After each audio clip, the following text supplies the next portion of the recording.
Hello guys, हमारे channel में आप लोग का स्वागत है। दोस्तों आप लोग देखिए क्लास 10 का हम लोग आज नया चैप्टर स्टार्ट करने जा रहे हैं। दोस्तों आप लोग ध्यान से इस चैप्टर को पढ़िएगा, क्योंकि इस चैप्टर में से दोस्तों ज़्यादातर बोर्ड में पूछा जा सकता है। देखिए दोस्तों, शुरू में सबसे अच्छे से समझ में आ गया दोस्तों, तो आप लोगों को आगे दिक्कत नहीं होगा। दोस्तों सबसे पहले दो रैखिक समीकरण दिया है। दोस्तों इस चैप्टर में दो रैखिक समीकरण, इस दो चर वाले रैखिक समीकरण। दोस्तों इस चैप्टर का नाम है, इस चैप्टर में आज हम लोग प्रश्नवाली 3.1 का पढ़ेंगे। दोस्तों देखिए दोस्तों, आज हम लोग सबसे पहले एक क्वेश्चन दिया है। दोस्तों देख लीजिए, दिया है कि आफ्ताब अपने पुत्री से कहता है 7 वर्ष पूर्व, देखिए दिया है 7 वर्ष पूर्व मैं तुमसे 7 गुनी आयु का था। मतलब 7 वर्ष पहले वो अपने पुत्री से 7 गुनी आयु का था। अब 3 वर्ष बाद मैं तुमसे केवल 3 गुनी आयु का रह जाऊंगा। देखिए दोस्तों, इस स्थिति में बीजगणितीय एवं ग्राफ के रूप में व्यक्त कीजिए। देखिए दोस्तों, इसका समीकरण निकालना है और इसको ग्राफ के रूप में व्यक्त करना है। अगर चाहें दोस्तों तो ग्राफ पर दिखा सकते हैं। ये देखिए यहाँ पर दिखाना पड़ेगा, ग्राफ के रूप में व्यक्त करना है। तो यदि हम लोग ग्राफ पर दिखाएंगे दोस्तों कैसे ग्राफ के लिए मान निकाला जाता है। दोस्तों ध्यान से, आप शुरू से ध्यान से देखते रहिए, आप लोग को बिल्कुल समझ में आएगा। दोस्तों अगर आप लोग मन से देखेंगे तो देखिए दोस्तों, इस क्वेश्चन को हम लोग क्वेश्चन नंबर 1 लगाने की सबसे पहले कोशिश करेंगे। देखिए दोस्तों, अब आप लोग सिर्फ ध्यान से देखते रहिएगा, पूरी वीडियो देखेंगे दोस्तों तो आप लोग को पक्का समझ में आ जाएगा। देखिए तीनों एक ही जैसा, कुछ अंतर, थोड़ा मोड़ा अंतर है दोस्तों, जल्दी ही समझ में आ जाएगा। 1 मिनट थोड़ा सा दोस्तों आप लोग थोड़ा सा बेसिक जान लीजिए कि चर रैखिक समीकरण का मतलब क्या होता है। दोस्तों देखिए, चर रैखिक, चर और अचर।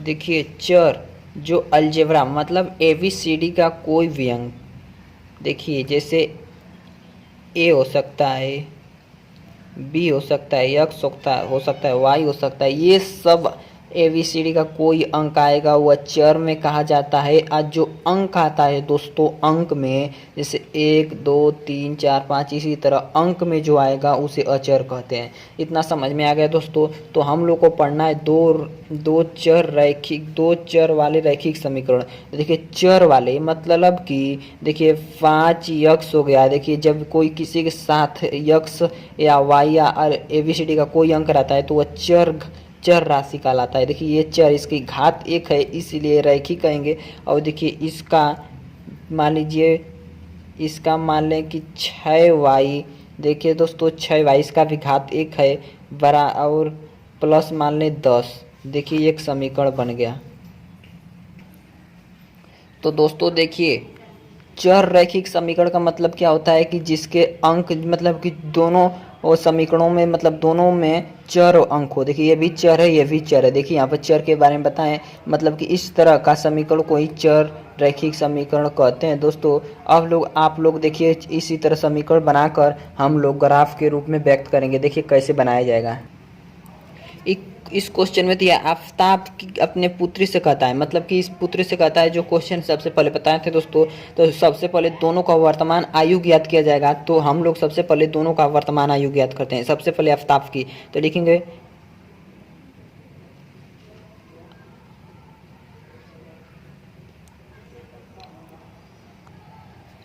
देखिए दोस्तों, ऐसे क्वेश्चन में सबसे पहले वर्तमान आयु ज्ञात किया जाता है। मतलब कि इस समय उसका आयु को मान लेंगे कि आफ्ताब की वर्तमान आयु x वर्ष तथा उसके पुत्री का वर्तमान आयु y वर्ष है। तो देखिए दोस्तों, इतना जानने के बाद अब क्या किया जाएगा। अब आप लोग क्वेश्चन पढ़ेंगे प्रश्न के अनुसार, जो प्रश्न कहेगा वही हम लोग करेंगे और इसके अलावा कुछ नहीं करेंगे। तो प्रश्न के अनुसार हम लोग प्रश्न करने जा रहे हैं, इसलिए लिखेंगे प्रश्नानुसार।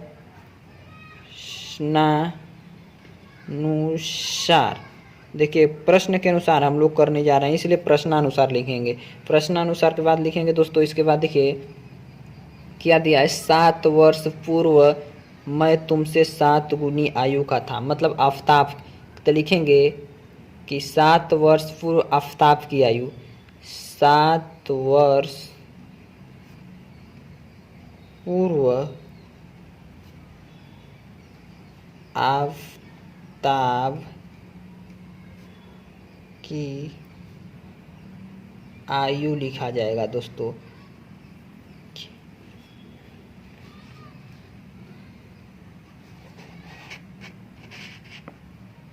अब देखिए दोस्तों, अब आप लोग को दिमाग में यहाँ थोड़ा सा डाउट होगा। अब हम बता रहे हैं दोस्तों क्या। देखिए दोस्तों, 7 वर्ष पूर्व मतलब पहले, इसलिए पहले वाले शब्द को घटाया जाता है। किस में से? आफताब की आयु में से 7 वर्ष है तो 7 वर्ष पहले तो इसलिए 7 घटा दिए। यदि बाद रहता तो प्लस कर दिया जाता। तो इन दोनों का साथ ही साथ किया जाएगा। अब लिखेंगे पुत्री की आयु, क्या लिखा जाएगा दोस्तों? अब पुत्री की, तो दोस्तों अब उसकी पुत्री की आयु लिखेंगे और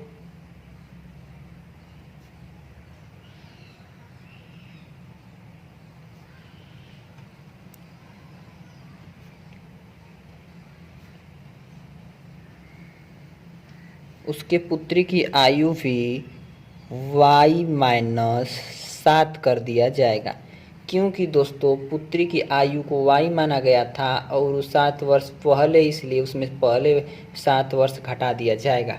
उसके बाद दोस्तों दोनों का सामना किया जाएगा। देखिए दोस्तों, यहाँ से थोड़ी सी समझने वाली बात यह है कि उसकी पुत्री की आयु किससे तुलना किया जा रहा है? उसके पिता से। तो दोस्तों देखिए, ये 7 वर्ष बड़े हैं, इसलिए इसमें 7 से गुणा किया जाएगा ताकि इनके बराबर इनका मान हो सके, इस पुत्री का मान हो सके। तो ये 7 वर्ष बड़े, इसलिए इस 7 से इसमें गुणा किया जाएगा ताकि इसके बराबर ये भी हो सके। अब देखिए दोस्तों, उसके बाद क्या किया जाएगा? लिखा जाएगा x-7। ये है आफताब। आफताब के लिए ए लिख दे रहे हैं दोस्तों। अब बराबर ये पुत्री के लिए देखिए पी लिख दे रहे हैं। थोड़ा सा समझ जाइएगा, इसकी कोई ज़रूरत नहीं है दोस्तों, बस समझने के लिए किए हैं। फिर उसके लिखेंगे y-7, इसमें 7 से गुणा किया जाएगा क्योंकि दोस्तों ये 7 वर्ष इनसे ये बड़े हैं, इसलिए इसमें सामना किया जाएगा, मतलब इससे तुलना किया जाएगा। अब क्या किया जाएगा दोस्तों? अब समीकरण बनाया जाएगा। देखिए 7 माइनस से इसका गुणा किया जाएगा तो 7y-49 हो गया। देखिए, और जितने चर वाले, देखिए चर वाले अंक को एक साथ ले लिया जाएगा। देखिए ये चर है तो इसको इस साइड लिया जाएगा, तो -7y, इधर बच गया -49। देखिए माइनस से तो इधर गया तो प्लस हो गया। अब देखिए दोस्तों क्या मिल गया हमें? x-7y बराबर क्या मिल गया? -42 मिल गया। इतना समीकरण नंबर 1 हो गया दोस्तों, इतना ध्यान रहे। अब समीकरण नंबर दूसरा बनाएंगे दोस्तों, ध्यान दीजिए प्रश्न के अनुसार। अब प्रश्न थोड़ा सा पढ़ लेते हैं। उसके बाद यहाँ तक हो गया दोस्तों। अब दिया है अब 3 वर्ष बाद, देखिए बाद के लिए प्लस होता है, ध्यान में रहे। बाद मैं तुमसे केवल 3 गुनी आयु का रह जाऊंगा। अब देखिए फिर से लिखेंगे दोस्तों बाद वाले में, मतलब कि 3 वर्ष बाद आफताब की आयु लिखा जाएगा दोस्तों, और 3 वर्ष बाद पुत्री की आयु। 3 वर्ष बाद आफताब की आयु बाद के लिए है तो यक्स आफताब है, इसलिए आफताब में ये 3 जोड़ दिया गया। अब लिखेंगे और पुत्री की आयु, और उसकी पुत्री की आयु, उसके पुत्री की आयु कितना हो जाएगा दोस्तों? देखिए y+3, इतना ध्यान रहे। अब देखिए इन दोनों का सामना किया जाएगा तो x+3 हो जाएगा एक कोष्टक में, बराबर लिया लगा दिया जाएगा क्योंकि दोनों का सामना हो रहा है। अब देखिए y+3 कितना वर्ष? देखिए बाद, इसलिए 3 वर्ष बाद, ये 3 वर्ष बड़े हैं इसलिए इसमें तुलना करने के लिए 3 से गुणा कर दिया जाएगा। अब देखिए x+3 हो गया दोस्तों, अब बराबर हो गया, इसका गुणा होगा तो 3y हो जाएगा, और जब इसका गुणा होगा तो देखिए 9 हो जाएगा। उसके बाद देखिए ये चर वाला अंक है, ये चर है, ये चर है, ये अचर है, ये अचर है, मतलब अंक अचर होता है। देखिए जो ये सब है जो चर है, तो देखिए चर वाले अंक को एक साथ ले लिया जाएगा तो यक्स इधर आएगा। देखिए यक्स है, जब ये वाई इधर आएगा तो प्लस है तो माइनस हो जाएगा 3y, अब बराबर देखिए 9 है तो 9 लिख दिया गया। देखिए प्लस है तो इधर जाएगा तो माइनस हो जाएगा, इतना ध्यान रहे दोस्तों। अब क्या करेंगे? इस x माइनस 3y बराबर जब घटाया जाएगा तो हमें कितना मिल जाएगा दोस्तों? 6 मिल जाएगा। देखिए समीकरण नंबर 2 मिल गया। अब देखिए समीकरण 1 और 2 से, देखिए समीकरण 1 है और 2 से किसका मान निकाला जाएगा? देखिए दोस्तों ग्राफ खींचने के लिए मान निकाला जाएगा। तो देखिए यहाँ पर हमने समीकरण लिख रहे हैं, समीकरण 1 से समीकरण 1 से समीकरण 1 क्या है दोस्तों, देख लीजिए, यक्स माइनस 7y बराबर माइनस 42 है। ध्यान दीजिएगा दोस्तों यहाँ पर। अब क्या किया जाएगा आप लोग देखते रहिए, कुछ ज़्यादा इसमें करने की ज़रूरत नहीं है दोस्तों। आप लोग बस इसको क्या करिए कि यहाँ पर एक मान ले लिया जाएगा। देखिए क्या लिया जाएगा, यहाँ पर देखिए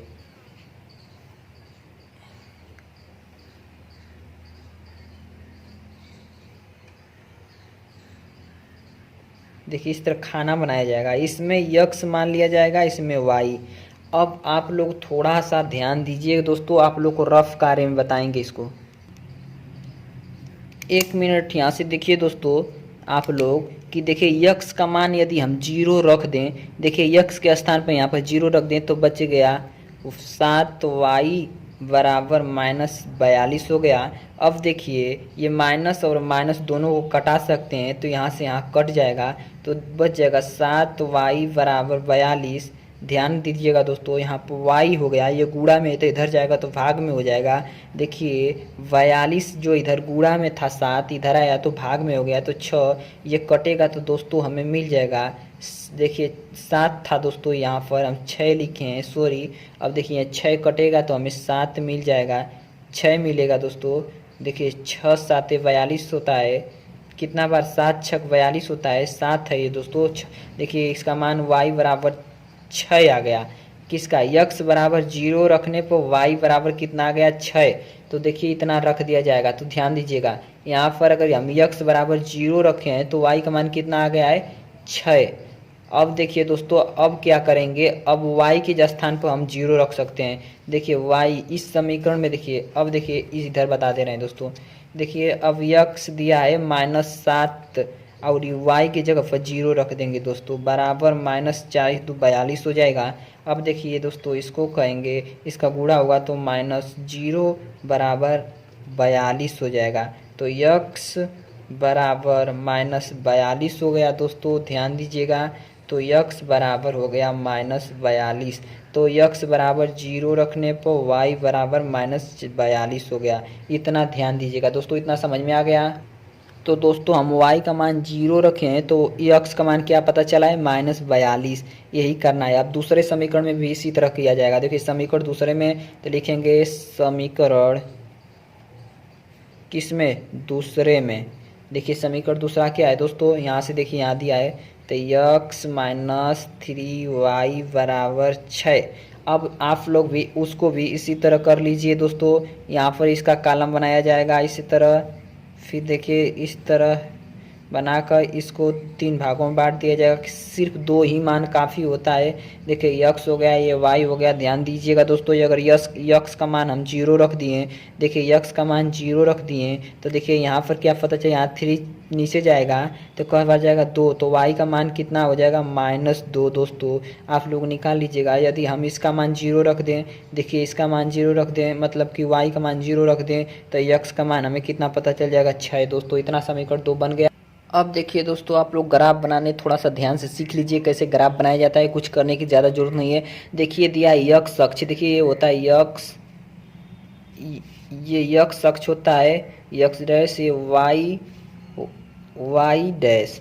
अब देखिए दोस्तों यक्स अक्ष पर 0 है तो यानी कि यक्स अक्ष ये है, ये यक्स अक्ष है, यक्स अक्ष पर 0 यहाँ पर। अब देखिए वाई अक्ष पर 6 है तो वाई अक्ष पर वो भी प्लस में 6 है, तो देखिए प्लस, देखिए ये 6 कहाँ हो सकता है, तो देखिए दोस्तों यहाँ पर 6 हो जाएगा, यानी कि 0 का मान 6, 0 देखिए यक्स अक्ष पर 0, वाई अक्ष पर 6, यहाँ 5 है, देखिए यहाँ 10 है तो यहाँ ही 6 हो सकता है। तो लिखेंगे इस बिंदु को 6 कहाँ है, यहाँ पर 6 आ रहा है, तो यानी कि 0 का मान 6 इस बिंदु पर है। अब क्या किया जाएगा दोस्तों, दिया है वाई यक्स अक्ष पर 42, वो भी माइनस में, यक्स अक्ष पर 42 देखिए माइनस में यहाँ पर है, देखिए 40 यहाँ पर है तो 42 इधर ही कहीं होगा, यानी कि 42 इसको मान ले रहे हैं। देखो देखिए दोस्तों, और वाई देखिए, और वाई अक्ष पर 0, देखिए वाई अक्ष है, वाई अक्ष इधर है, तो मतलब कि इस क्षैतिज तल पर, मतलब इस अगर वाई अक्ष पर कोई अंक दे देता तो यहाँ बढ़ जाता, मतलब कि यहाँ इतना ऊपर हो जाता, इसलिए यहाँ 0 होता है, या 0 दिया है वाई अक्ष का मान, तो यहीं पर हो गया हम लोग का -42,0। अब क्या किया जाएगा दोस्तों, इस दोनों को मिला दिया जाएगा। देखिए ये दो एक रैखिक समीकरण, एक रेखा बन जाएगा इस तरह। देखिए दोस्तों इसी तरह बन जाएगा हम लोग का। अब आप लोग को इसी तरह ग्राफ में बनाना का छोड़ देना है दोस्तों। अब अगला नंबर क्वेश्चन कैसे किया जाएगा, ध्यान से देखते रहिए। तो दोस्तों एक और समीकरण था, सॉरी अभी एक और है, इतना जल्दी खत्म नहीं होने वाला है। देखिए दोस्तों यहाँ पर x अक्ष पे 0, देखिए x अक्ष पे 0, y अक्ष पे दिया है -2, तो देखिए y अक्ष पर -2 यहाँ हो सकता है। तो देखिए दोस्तों यहाँ पर 2, यहाँ पर 10 है, 1 2 1 2 3 4 5 6 7 8 9 10, तो यहाँ पर 2 हो सकता है, तो यहाँ पर ले लेंगे एक बिंदु। आप देखिए दोस्तों दिया है, अब y अक्ष पर 6 है, वो भी प्लस में, यहाँ पर देखिए दोस्तों, और x अक्ष पर 0, तो यहाँ पर दोनों समीकरण मिल जाएगा। इसको भी एक हम रेखा में मिला देंगे इस तरह।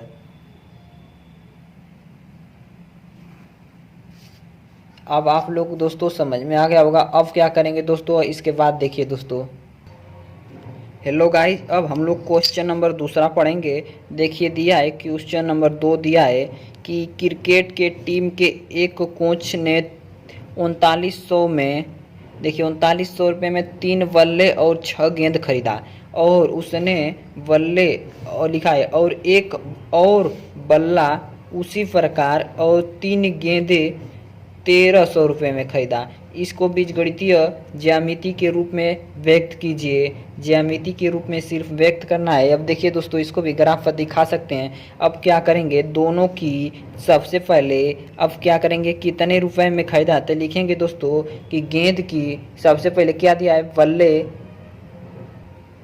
लिखा जाएगा। सबसे पहले एक गेंद और एक बल्ले की कीमत ज्ञात किया जाएगा, तो लिखेंगे माना एक बल्ले की क्या लिखेंगे, कीमत लिख लिया जाए। कीमत कितना है दोस्तों, x रुपए है, तथा गेंद की, एक गेंद, यहाँ पर एक गेंद की कीमत y रुपए।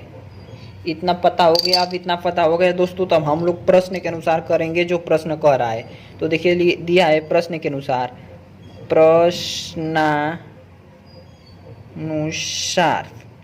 प्रश्न जो करा दिया है 3 गेंद, तो लिखेंगे 3 गेंद तथा, हम लोग 3 गेंद दिया है तो 3 गेंद के लिए गेंद का मान है x, तो लिखेंगे 3x। और दिया है कितना, और 6 गेंद, देखिए 3 बल्ले के लिए मान है x और गेंद के लिए मान है y, तो देखिए कितना हो जाएगा, उसके बाद प्लस कितना 6y बराबर, दोनों का कितना रुपए में खरीदा है, 3900 रुपये में, दोनों का लिख दिया गया। समीकरण बना दिया जाएगा 1 दोस्तों। अब थोड़ा सा यहाँ पर दिमाग लगाने वाली बात यह है दोस्तों कि हमको मान निकालना है। तो दोस्तों हमको मान निकालना है तो हमें छोटा करना पड़ेगा समीकरण, तभी आप लोग को आसान हो जाएगा। यहाँ पर देखिए 3 कॉमन है, देखिए 3 कॉमन ले लेंगे तो यहाँ पर x बच जाएगा। अब देखिए यहाँ पर 2y हो जाएगा। इतना समझ में आ गया दोस्तों। इधर बराबर देखिए ओ जितना है वो 3900 बच गया। अब देखिए दोस्तों यहाँ पर x प्लस 2y बराबर, ध्यान देते रहिएगा दोस्तों, आज 3 बटा में, अब देखिए ये गुणा में है तो इधर आएगा तो भाग में ये कटेगा दोस्तों, तो x प्लस 2y बराबर हमें कितना मिल जाएगा, 3 एकम 3, 3 तिली के 9 बच जाएगा 2। समीकरण नंबर दोस्तों यहाँ से दिखाई नहीं दे रहा था। अब देखिए समीकरण नंबर 1। अब आगे करेंगे। प्रश्न के अनुसार हम लोग शर्त मान लिए। अब दूसरा का शर्त क्या दिया है दोस्तों, उसी गेंद दिया है एक और बल्ला, मतलब एक बल्ला यहाँ से दिखाई नहीं दे रहा है दोस्तों, देखिए हम सॉरी, देखिए दिया है यहाँ से एक और एक और दिया है बल्ला तथा उसी प्रकार की 3 गेंदों को इतना रुपए में खरीदा। तो हमने बल्ले को यक्स माना है तो एक बल्ले के लिए यक्स हो जाएगा। अब प्लस कितने कितने गेंद खरीदा 3y। इन दोनों का कीमत इन दोनों को जोड़ेंगे तो इसका कीमत जितना दिया है इसीलिए हम प्लस लगा रहे हैं दोस्तों। कितना दिया 1300 रुपये। इतना समझ में आ गया दोस्तों, इतना समझ में आ गया। इसके बाद हम लोग क्या करेंगे, कुछ करने की ज़्यादा ज़रूरत नहीं है दोस्तों, आप लोग सिर्फ देखते रहिए। हम चाहें यहाँ से तो सबसे पहले समीकरण 1 का देखिए, समीकरण 1 और समीकरण 2 ध्यान में रहे। समीकरण 1 को यहाँ पर लिख दे रहे हैं दोस्तों। समीकरण नंबर 1 यक्स प्लस 2y बराबर 1300 रुपये। दोस्तों ध्यान रहे। अब क्या करेंगे दोस्तों, इसको यहाँ पर मान निकाला जाएगा। अब देखिए समीकरण नंबर 2 का भी मान निकाला जाएगा। दिया यक्स प्लस 3y बराबर कितना है 1300, तो इसका भी मान निकाला जाएगा। आप लोग बस देखते रहिए, तुरंत समझ में आएगा। तो इसको यक्स मान लिया जाएगा, इसको वाई यहाँ पर भी इसी तरह यक्स वाई। इतना समझ में आ गया दोस्तों। आप ध्यान दीजिएगा दोस्तों, यक्स का मान 0 रख देंगे तो वाई का मान कितना पता चल जाएगा दोस्तों। 2y बराबर देखिए 1300 है। आप लोग देखते रहिए। तो 2y बराबर 1300। अब देखिए y बराबर 1300 बटा में 2 कट जाएगा दोस्तों। कितना आ जाएगा y बराबर 6,5,65,650 650 मतलब 65। तो दोस्तों 650 आ गया। तो देखिए यक्स का मान हमने कितना रखा है, यक्स के स्थान पर देखिए, यक्स के स्थान पर 0 रखा है तो यहाँ पर 0 रख दिया जाएगा। कोई भी मान रख सकते हैं दोस्तों, सबसे पहले 0 रखने पर आसानी हो जाता है। और y का मान कितना पता चला है दोस्तों 650, तो y का मान पता चला है 650। यदि हमने क्या किया, y के स्थान पर अब 0 रख देंगे, 2y के स्थान पर 0 रख देंगे तो यक्स प्लस 1300। देखिए यक्स के स्थान पर हमने y के स्थान पर रख दिया, तो इन दोनों को गुणा करेंगे तो ये हमको 0 मिल जाएगा, ये 1300 हो जाएगा।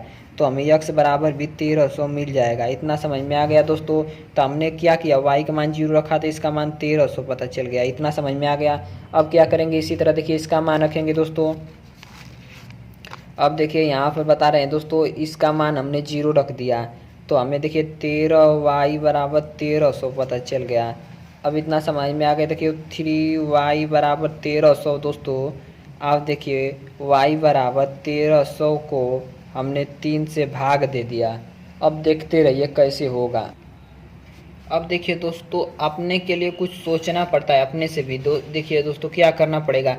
अब देखिए अगर कोई ऐसा अंक रखा जाए ताकि भाग दें तो ये पूरा पूरा कट जाए। यदि नहीं कट रहा है दोस्तों तो आप उसके लिए थोड़ा सा काम करना पड़ेगा। यदि हम इसके स्थान पर 1300 रख दें, मतलब x के स्थान पर 1300 रख दे रहे हैं दोस्तों। अब देखिए 3y बराबर 1300 मिल गया। अब इतना मिल गया दोस्तों। तो देखिए इस 1300 प्लस है उस साइड जाएगा तो 3y बराबर देखिए 1300 माइनस 1300 इतना पता चल गया, कट गया, 0 हो गया। 3y बराबर 0, तो y बराबर 0 बटा में 3 कुल मिलाकर 0 आ गया। इतना पता चल गया, मतलब कि इसका मान 1300 रखने पर इसका मान 0 पता चल गया। अब क्या किया जाएगा दोस्तों, अब इसका मान देखिए दोस्तों। तो दोस्तों अब देखिए यहाँ से इस अब यक्स का मान तो मान लिया, अब वाई का मान मानेंगे तो वाई का हम क्या मान लें दोस्तों, हम वाई का मान मान लें कि 100 मान लें या 50 भी मान सकते हैं। तो देखिए 100 मान लें, आसान हो जाएगा। देखिए 3 और वाई का मान की जगह पर 100 रख दिए। देखिए दोस्तों तो इधर 1300 है, 50 1300। अब देखिए यक्स बराबर 300 बराबर 1300। जब देखिए इस साइड जाएगा तो घट जाएगा तो यक्स बराबर 1000 हो जाएगा। तो देखिए हम कितना माने हैं दोस्तों, इसको माने हैं कि वाई यक्स बराबर हमने मान लिया दोस्तों, वाई बराबर माने 100, यक्स बराबर मिला है 1000। इतना समझ में आ गया। अब इसको हल किया जाएगा। अब थोड़ा सा ध्यान देकर दोस्तों आप लोग अब ग्राफ बना दिए। हमारे पास ग्राफ इस समय नहीं था, इसलिए आप लोग के पास नहीं होगा तो इस तरह आप लोग रफ कार्य कर सकते हैं। ये दोस्तों इस तरह भी आसान लगता है दोस्तों, कोई दिक्कत नहीं है। देखिए यहाँ पर दिया x अक्ष पर 0। देखिए ये वाला x अक्ष है, ये जो है ये x अक्ष है, ये y अक्ष है। देखिए दोस्तों यहाँ पर समीकरण दिया है x अक्ष पर 0, y अक्ष पर 650। तो y अक्ष पर 650, देखिए ये y अक्ष है, देखिए 600 है तो 650 यानी कि इधर ही आएगा। तो कहाँ आएगा दोस्तों, यहाँ पर आ रहा है हम लोग का 650। तो 650 के लिए यहाँ पर हमने एक बिंदु दे दिया। तो इस बिंदु को और क्या कहा है, यहाँ से देखिए x अक्ष पर 1300, y अक्ष पर 0। तो x अक्ष पर 1300 दिया है दोस्तों। तो यहाँ से देखिए x अक्ष पर 1300 कहाँ है, यदि यहाँ 1200 है तो 1300 यानी कि इन दो 1200 इन दोनों के बीच में होगा, यहाँ पर होगा। तो इसको एक एक रेखा खींच लिया जाएगा इस तरह। देखिए दोस्तों तो इस रेखा का मान कितना है, 0,650 है दोस्तों। अब इस रेखा का कितना मान है दोस्तों, 1300,0। इन दोनों का मान पता चल गया। अब क्या करेंगे दोस्तों, देखते रहिए। तो ध्यान देने वाली बात है दोस्तों, यहाँ पर x अक्ष पर 1300, देखिए यहाँ पर 1300 और 0, और y अक्ष पर 0। तो y अक्ष यही y अक्ष है दोस्तों, ये वाला, ये मतलब यहाँ पर रहता है 1 2 3 4 पर, तो मतलब y अक्ष यहीं पर है, इसलिए 0 पर कर दिया जाएगा। और x अक्ष पर 1300, तो यानी कि इसी बिंदु पर एकदम। अब देखिए अब क्या दिया है, एक x अक्ष पर 1000, x अक्ष पर 1000 देखिए यहाँ पर है, देखिए यहाँ पर x अक्ष पर, और y अक्ष पर 100 यानी कि 100 यहीं पर होगा। देखिए यहाँ पर दोनों मिलाकर आ गया। तो इतना समझ में आ गया होगा दोस्तों। तो आप लोग इसको सबसे पहले एक रेखा खींच लिया जाएगा, इसका मान लिख दिया जाएगा दोस्तों कितना, 1000,100। इसका मान लिखा जाएगा दोस्तों, इसका लिखा जाएगा 1300,0। इन दोनों का मान इसी तरह आप पेपर में करेंगे। समझ में आ गया दोस्तों। अगला नंबर क्वेश्चन देख लेते हैं। अब अगला नंबर तीसरा क्वेश्चन पढ़ लेते हैं दोस्तों। आप लोग ध्यान से पढ़ते रहिए, घबराइएगा मत, नहीं तो घबरा जाएंगे तो नहीं आएगा। देखिए 2 केजी सेब और 1 केजी अंगूर। देखिए 2 केजी सेब और 1 केजी अंगूर एक किसी दिन, मतलब एक दिन इतने रुपए किलो था, 160 रुपये। एक महीना बाद उसने 6 केजी सेब और 2 केजी अंगूर का मूल्य 300 हो जाता है। इस स्थिति में दोनों का बीजगणितीय अनुपात या बीजगणितीय ज्यामितीय रूप के रूप में व्यक्त करना है। तो हमने सबसे पहले 1 केजी सेब का और 1 केजी अंगूर का केजी का रुपए ज्ञात करेंगे। कैसे, कितने रुपए केजी है, लिखेंगे माना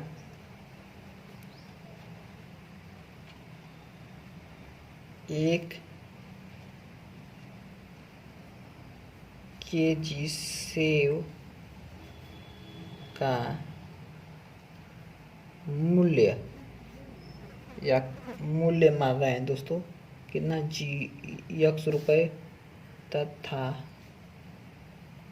1 केजी क्या है, अंगूर का मूल्य।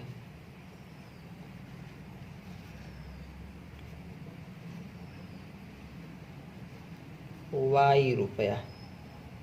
इतना समझ में आ गया दोस्तों।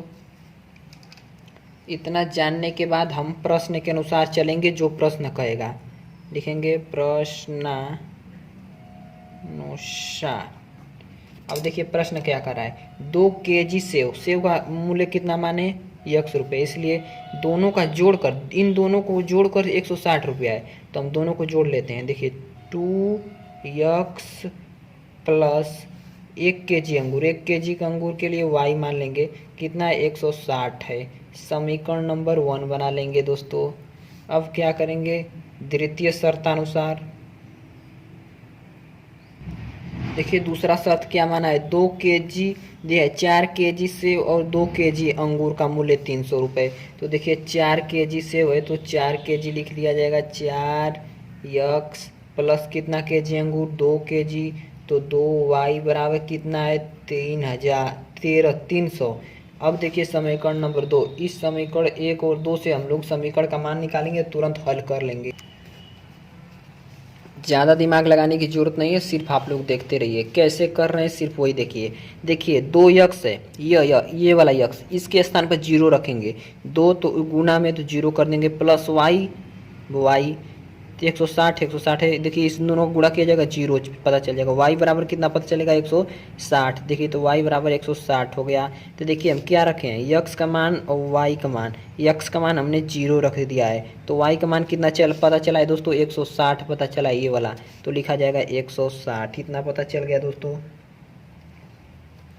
अब हमने क्या किया कि अब y के स्थान पर जहाँ y है वहाँ 0 रख देंगे, तो 2x प्लस y के स्थान पर 0 बराबर 160। तब क्या किया जाएगा, 2x बराबर 160, तो x बराबर 160 बटा में 2, तो यानी कि कट गया तो 80 हो गया। तो देखिए इसका मतलब कि यह y का मान कितना माने हमने 0, तो इसका मान पता चले 80। इसी तरह इसका मान निकाला जाएगा। अब आप लोग, ये तो और आसान है, यक्स के स्थान पर हमने 0 रख दिया। देखते रहिए दोस्तों, हम लोग अलग पेज पे बता रहे हैं। अब देखिए यक्स के स्थान पर, यक्स के यहाँ पर है तो मतलब 4 यक्स के स्थान पर 0 प्लस 2y बराबर हमने 300 लिख दिया। देखिए यहाँ से दोस्तों अब क्या किया जाएगा, ये दोनों को गुणा होगा तो 0 हो जाएगा, प्लस 2y बराबर 300 हो जाएगा। इतना समझ में आ गया। y बराबर 300 बटा में 2 हो जाएगा, कट जाएगा, 150 मिल जाएगा। तो देखिए हमने x का मान 0 रख दिया तो इसका मान 150 मिल गया। अब हमने y का मान 0 रख दिया, मतलब y का मान 0 रख दिया तो इसका मान देखिए कितना पता चलेगा, y का मान 0 रख दिया तो 4x बराबर पता चल जाएगा 300। x बराबर देखिए थोड़ा सा देखिए दोस्तों कट जाना चाहिए, 300 बटा में 4 कटा तो हो गया, कितना हो गया दोस्तों, ये 150 बटा में 2 कट गया तो हमें 75 मिल गया। तो ये 70 75 मिल गया। इतना समझ में आ गया दोस्तों। अब ग्राफ खींचते हैं। आप लोग के पास ग्राफ नहीं होगा तो दोस्तों इसी तरह आप लोग सोच समझ के बना लिया जाएगा। इसलिए हम 20 लिए हैं दोस्तों कि 160 है, 1 2 3 गिनेंगे तो इतना में नहीं हो पाएगा। इसलिए हमने इस दिन कुछ सोच समझ कर लिया है कि 10 20 20 लेंगे तो 20 20 क्रम का लेंगे तो हमने सब चीज़ का मान निकल जाएगा। तो अब आप लोग देखते रहिए, दिया है क्या दिया है दोस्तों। अब आप लोग ध्यान से देखिएगा, यहाँ पर दिया है यक्स बराबर 0, मतलब यक्स अक्ष पर 0, इस अक्ष पर देखिए यक्स अक्ष है दोस्तों, वाई डैश वाई अक्ष। तो ध्यान दो, 1 मिनट दोस्तों, यहाँ पर हमने 80 लिखा है, 160 तक लिखना था। अब आप लोग देखिए दिया है कि x अक्ष पर 0, यानी कि x अक्ष ये है, इस पे 0, और y अक्ष पे दिया है दोस्तों 160 इस y अक्ष पे। तो हमने इसको 160 करना। तो दोस्तों देखिए यहाँ पर 160 आ रहा है, तो यहाँ पर एक बिंदु ले लेंगे तो हो जाएगा, हमारा हो जाएगा 0,160, एक बिंदु मिल जाएगा। अब देखिए यहाँ पर दिया है y अक्ष पे 0, देखिए इस पे 0 और x अक्ष पे 8, देखिए x अक्ष पे 8 मतलब यहीं पर होगा, यहाँ पर मतलब इसको मान लिया जाएगा कितना 8,0, इतना देख लीजिएगा दोस्तों। अब क्या करेंगे आप लोग ध्यान से देखते रहिए। अब इसके बाद करेंगे इसके अनुसार, देखिए ये दिया है x अक्ष पे 0, y अक्ष पे 150, तो y अक्ष कहाँ है, देखिए ये y अक्ष यहाँ 160 है तो 150 यहीं पर होगा। तो ये भी हो जाएगा दोस्तों, यहाँ पर एक बिंदु मिल गया। तो पहले एक बिंदु को मिला लेते हैं दोस्तों। देखिए दोस्तों आप लोग का ग्राफ अलग आएगा क्योंकि हमने कॉपी बनाया है, आप लोग कुछ और दूरी लेंगे तो आप लोग का अलग मान आ सकता है, इसलिए घबराइएगा नहीं। अब देखिए दोस्तों दिया है कि x अक्ष पे, देखिए दिया है x अक्ष पे 0, तो x अक्ष पे 0 मान लिया, और y अक्ष पे 150, यानी कि यहाँ पर 0,150 बिंदु लगा लिया। अब दिया है कि अब दिया है y अक्ष पे 0, देखिए y अक्ष पे 0, तो y अक्ष यही है, ये वाला y अक्ष है दोस्तों। और क्या दिया है z अक्ष, और दिया है x अक्ष पे 75, तो x अक्ष पे 75 यहाँ पर आ जाएगा। अब देखिए दोस्तों इसको मिला दिया जाएगा इस तरह। अब देखिए एक बिंदु यहाँ पर, एक बिंदु यहाँ पर, तो इसको ले लेंगे 75,0। इसी तरह आप लोग ग्राफ बनाइएगा दोस्तों, आप लोग को कोई बिल्कुल दिक्कत नहीं होगा। थोड़ा सा ग्राफ बनाने में समय